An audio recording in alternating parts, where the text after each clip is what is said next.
London University is at the centre of a discrimination row after demanding that a Muslim prayer group provided it with details of their sermons on campus. Officials at City University withdrew the use of a prayer room on Fridays when the students refused to agree to the condition. In the past, there have been accusations that extremist beliefs were being spread at the meetings. Secunda Kamani reports.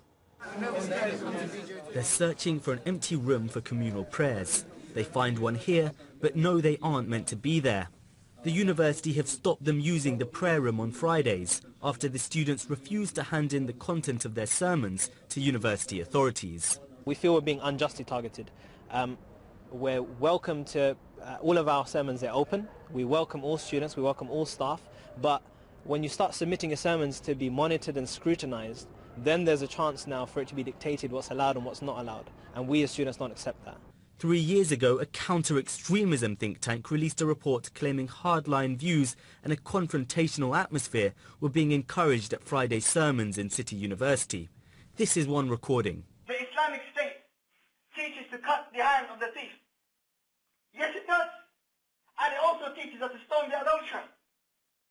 When they tell us that the Islamic State tells us and teaches us to kill the apostate, yes, it does. We've seen no evidence those views are still being spread now, but some say the episode shows the need for greater scrutiny. If there was no past history at the university, I think what the students are saying would sound extremely reasonable, but they have to deal with that, and I think give a bit more to the university. Well, City University insists its decision was not based on that report. It says it needs to be sure of the quality and appropriateness of what is being discussed in sermons, because it cannot condone activity where it cannot exercise reasonable supervision.